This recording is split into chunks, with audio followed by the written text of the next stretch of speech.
Kisah Peter the Great, sang pemahat Rusia baru. Prolog, bayi dari dinasti Romanov. Di sebuah istana sederhana di Moskow, pada tahun 1672, lahirlah seorang bayi laki-laki dari keluarga Romanov.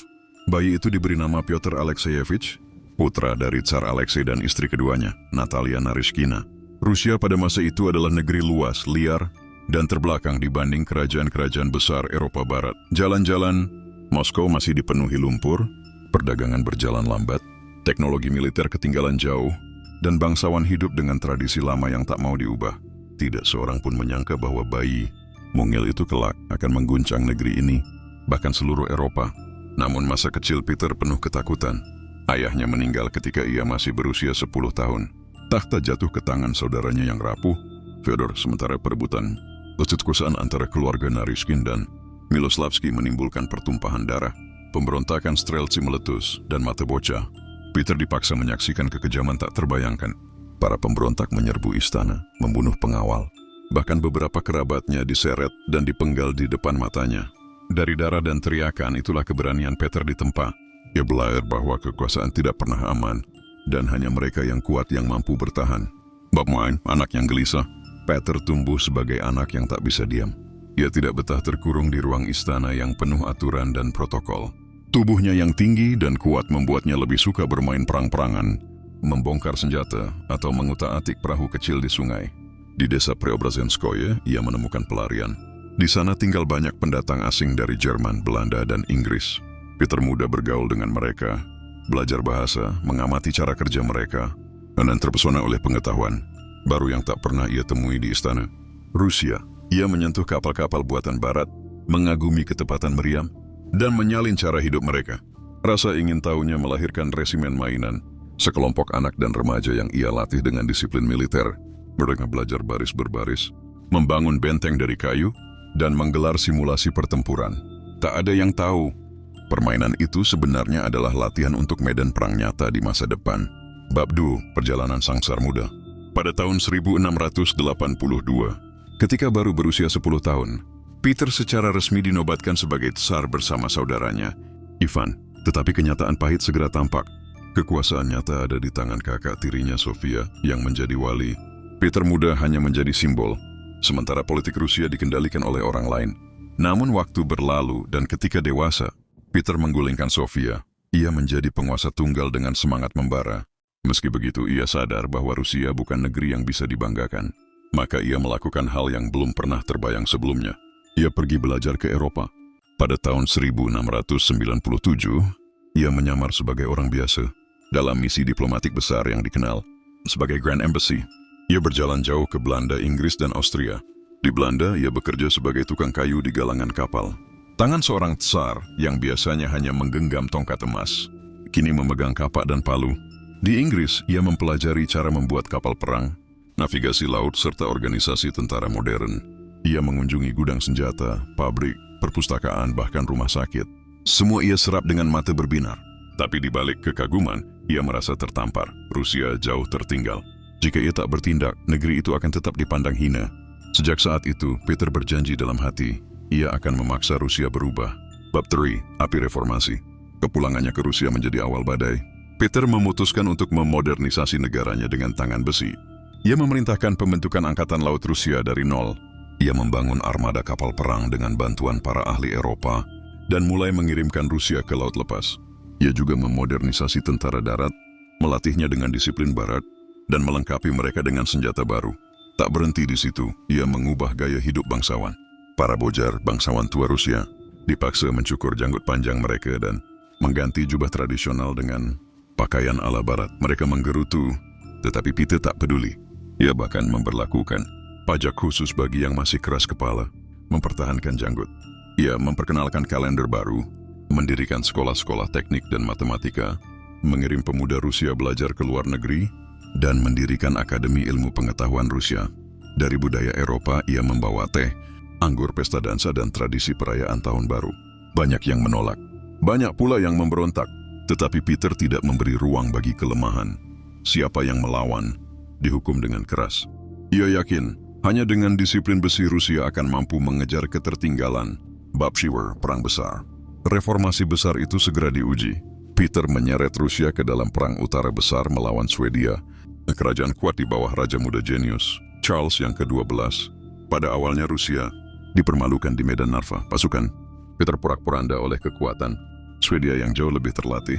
Tetapi bagi Peter, kekalahan hanyalah guru. Ia mundur, membangun kembali tentaranya dan tak pernah menyerah.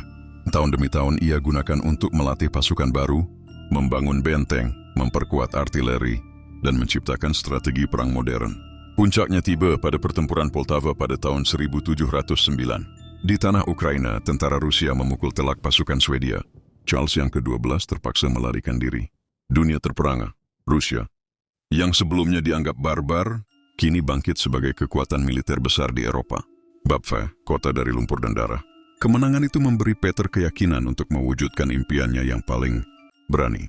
Mendirikan sebuah kota baru di tepi sungai Neva, sebuah jendela Rusia ke Eropa. Pada tahun 1703, di atas rawa-rawa penuh nyamuk, ia memerintahkan ribuan pekerja membangun Sankt Petersburg. Rakyat dipaksa bekerja siang malam di tengah hujan, salju, dan wabah penyakit. Ribuan jiwa tewas, dan kota itu sering disebut dibangun di atas tulang belulang. Namun sedikit demi sedikit, dari lumpur itu muncul kanal-kanal, istana batu, jembatan megah, dan benteng kokoh. Kota itu menjadi simbol. Rusia tidak lagi terkurung di pedalaman Asia, melainkan hadir di panggung Eropa. Peter bersumpah, ini akan menjadi ibu kota Rusia, sekalipun harus dibayar dengan darah. Dan benar, kelak Sankt Petersburg menjadi pusat kekaisaran baru. Bab Fire, Sang Tsar Barat dan Timur. Peter tidak puas hanya dengan kota. Ia ingin mengubah seluruh bangsa. Ia mereformasi birokrasi, menghapuskan lembaga-lembaga lama. Dan ia menciptakan sistem tabel pangkat yang menentukan kehormatan bukan dari garis keturunan, melainkan dari jasa kepada negara. Ia membubarkan jabatan patriarkat dalam gereja Ortodoks Rusia, menggantinya dengan sinode suci yang sepenuhnya berada di bawah kendali Tsar. Dengan begitu, gereja tunduk pada negara, bukan sebaliknya.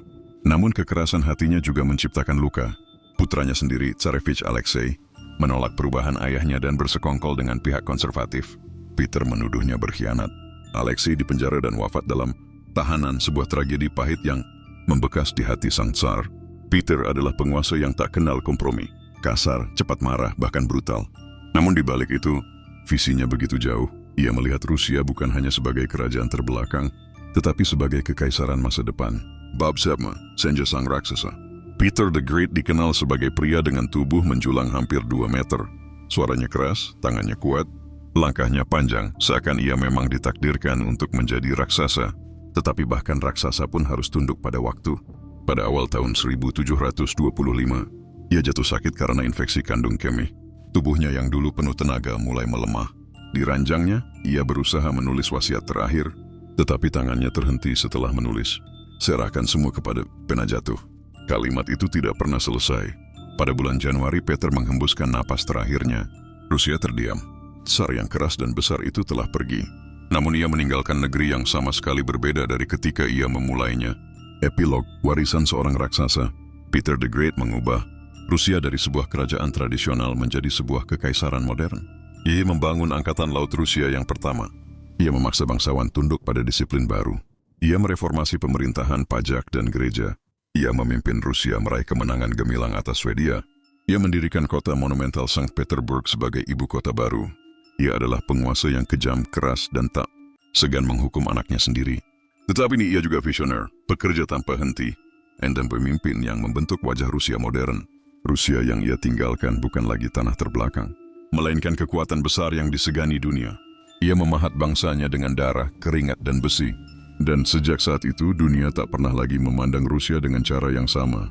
Pada masa kecil dan awal kekuasaan, menjadi Tsar Rusia bersama saudaranya Ivan ketika masih berusia 10 tahun. Menyaksikan pemberontakan Streltsy yang penuh darah, pengalaman yang membentuk sifat keras dan tegasnya. Sejak kecil gemar mempelajari kapal, senjata, dan cara berperang. Ia bahkan membuat resimen mainan dari anak-anak yang dilatih seperti tentara sungguhan. Reformasi besar di Rusia, menghapuskan sistem militer lama Streltsy dan menggantinya dengan tentara modern bergaya Eropa. Mendirikan angkatan laut Rusia dari nol, membangun kapal sendiri, bahkan ikut bekerja di galangan kapal Belanda dan Inggris untuk belajar langsung.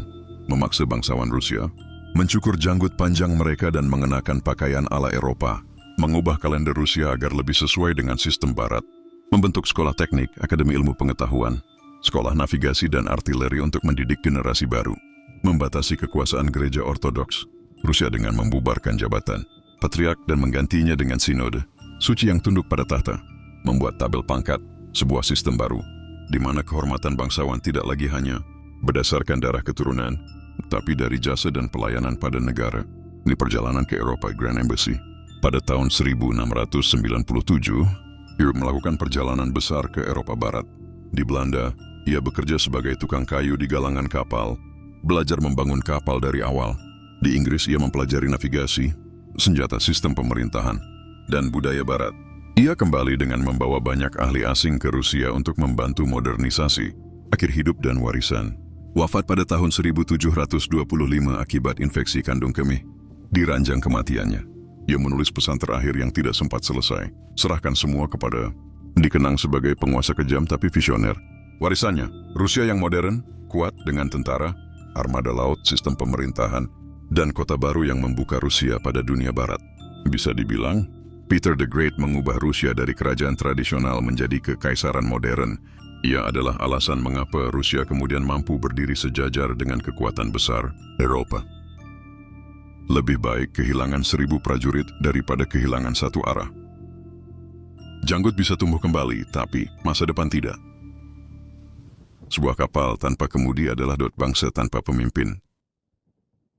Aku belajar dari Barat bukan untuk tidak menjadi mereka, tapi untuk tidak menguatkan bangsaku. Rusia akan maju, meski harus kutarik sendiri menuju masa depan.